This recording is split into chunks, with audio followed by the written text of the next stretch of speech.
ప్రజలందరూ తమ ఓటు హక్కు వినియోగించుకోవాలని కలెక్టర్ సత్యసారథ పిలుపునిచ్చారు.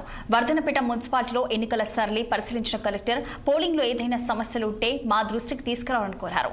ప్రజలకు ఓటింగ్పై ఆసక్తి కల్పించడం కోసమే హరిత పోలింగ్ కేంద్రాలు ఏర్పాటు చేశామంటున్న వరంగల్ కలెక్టర్ సత్యసారథతో మా వరంగల్ ప్రతినిధి రాము ఫేస్ టు ఫేస్.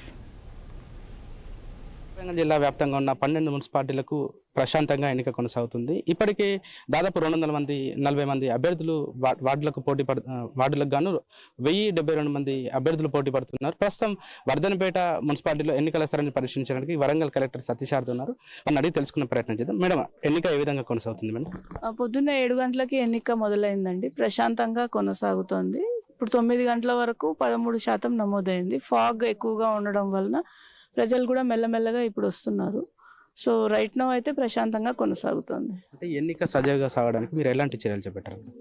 ఎన్నిక సజావుగా సాగడానికి మనము బేసికలీ లా అండ్ ఆర్డర్ కానీ plus minimum facilities each polling station దగ్గర ఏర్పాటు చేసుకోవడం జరిగింది.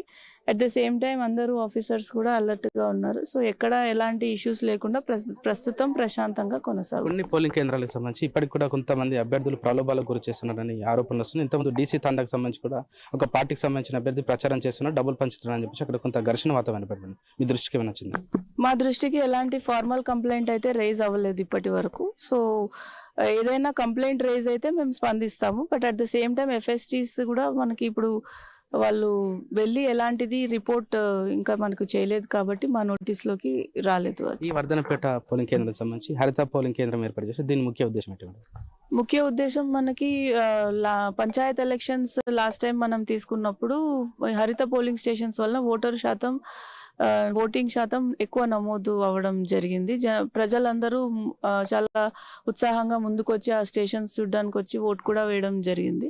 సో అదే దిశగా ఈసారి కూడా మున్సిపాలిటీలో ఓటింగ్ శాతం పెంచే విధంగా 2 పోలింగ్ స్టేషన్స్ ని మేము తీసుకున్నాము. అంటే మీరు చెప్తున్నట్టుగా ఇప్పటికీ 13% మాత్రమే పోలింగ్ నమోదైంది. దాదాపు 2 గంటలు పూర్తవుతుంది మేడం. 5 గంటల వరకు పోలింగ్ కొనసాగుతుంది. అది కొంత స్లోగా కొనసాగుతుంది కదా మేడం. ప్రజలకు మీరు ఏం చెప్తారు? వచ్చే ఓటర్లకి అంటే అందరూ ఓటర్లు ముందుకు వచ్చి ఓటేస్తేనే మంచి నాయకులు ఎన్నుకోబడతారు. తద్వారా దేశం కూడా మన ప్రాంతం కూడా డెవలప్ అవుతుంది. సో మన డ్యూటీ ఏదైతే ఉందో మనం నిర్వర్తించాలి. ఏమైనా కూడా మనం వెనకాడడానికి లేదు. సో అందరినీ రిక్వెస్ట్ చేసేది వాళ్ళు ముందుకు వచ్చి ఓటేయమనే చెప్తున్నాం. మొత్తానికి ఉమ్మడి వరంగల్ జిల్లా వ్యాప్తంగా ప్రశాంతమైన వాతావరణంలో ఎన్నిక కొనసాగుతుంది. ఇప్పటికీ దాదాపు వరంగల్ జిల్లా వచ్చేసరికి ఇప్పుడు 10 గంటలు కావస్తుంది. ప్రస్తుతానికి 13% పోలింగ్ నమోదని. ప్రజలందరూ కూడా ఖచ్చితంగా తమ ఓటు హక్కును ఖచ్చితంగా ఉపయోగించుకోవాలి. ఎవరైతే మీకు ఎలాంటి నాయకుడు కావాలి, మీ మున్సిపాలిటీకి సంబంధించి అభివృద్ధి జరగాలంటే ఖచ్చితంగా కూడా ఓటు వేస్తేనే మీకు ప్రయోజనం ఉంటుందని చెప్పేసి కలెక్టర్ సతీశారద కూడా చెప్తున్నారు. ప్రజలు కూడా ఎలాంటి ప్రలోభాలకు గురి కావద్దు. ఏదైనా సమస్యలు మా దృష్టికి తీసుకొస్తే ఖచ్చితంగా వాటికి పరిష్కారం కూడా చూపుతామని చెప్పేసి వరంగల్ కలెక్టర్ సతీశారద చెప్తున్న పరిస్థితి. కెమెరా పర్సన్ భిక్షపతితో రాము, 6 టీవీ వరంగల్. ఉమ్మడి కరీంనగర్ జిల్లా వ్యాప్తంగా ఉన్న 2 కార్పొరేషన్లు